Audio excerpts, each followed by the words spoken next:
वहीं रूस का ऑपरेशन कीव अब भी जारी है और लगातार रूसी सेना आगे बढ़ रही है। राजधानी के चारों ओर रूसी सेना का जमावड़ा है। मेरी सहयोगी श्वेता सिंह की रिपोर्ट देखिए।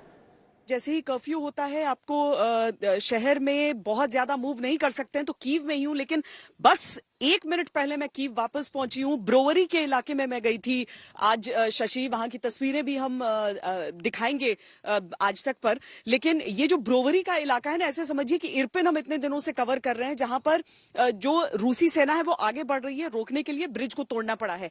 अब ये पूर्वी हिस्सा है, कीव ओब्लास्ट के अंदर आता है, और ब्रोवरी का जो ये इलाका है वो वहां से टैंक रूस के आगे आ रहे थे, और उन टैंकों को एम्बुश कर दिया जो यूक्रेन की सेना है उसने, और 5 टैंक बताए जा रहे हैं रूस के वहां पर ध्वस्त हो गए हैं। ठीक गोलाबारी की जगह पर जहां से शुरू हो रहा था वहां पर हमें रोका गया, क्योंकि उसके आगे गोले पड़ रहे थे उस समय, तो उसके आगे किसी को भी जाने की इजाजत नहीं थी। जो यूक्रेन के सैनिक है ना, उन्होंने भी जो रेलवे लाइन है, थोड़ी ऊंची पटरी ऊपर से गुजरती है, उसके ऊपर पोजिशंस ले रखी थी, वहां तक हम गए थे, लेकिन यूक्रेन के टैंक्स वहां पर खड़े थे। वहां से जवाबी कार्रवाई हो रही थी, और इस जवाबी कार्रवाई में 5 टैंक जिसे मारा गया, जिसे ध्वस्त किया गया था, और एक रेजिमेंटल कमांडर जो कि रूसी सेना का था, वो भी इस आक्रमण में मारने का दावा किया यूक्रेन ने। तो खतरा हर दिशा से अब यूक्रेन के लिए, यूक्रेन की राजधानी कीव के लिए आगे बढ़ रहा है। इरपिन हमने आपको बताया, ये वाला इलाका हो गया, कीव ओब्लास्ट यानी एक तो बूचा हो गया, साथ में ये ब्रोवरी का जो इलाका हम आपको बता रहे हैं। अब ये भी है कि दक्षिण से भी कीव की ओर जो फौजें हैं वो बढ़ रही हैं। तो एक तरह से समझिए कि घेराबंदी जो है वो कंप्लीट हो रही है, लेकिन रूस अपनी रफ्तार से धीमे बढ़ रहा है। चाहे इसे रणनीति देखें, चाहे इसे हम उसको शायद वो नहीं बढ़ पा रहा हो, रेजिस्टेंस मिल पा रहा हो, उस नजरिए से देखें, लेकिन अपनी रफ्तार से धीमा है। वहीं कीव पर रूस की घेराबंदी लगातार सख्त हो रही है। इस बीच श्वेता सिंह कीव के इलाके ब्रोवरी पहुंची, जहां रूस और यूक्रेन की सेना आमने सामने है।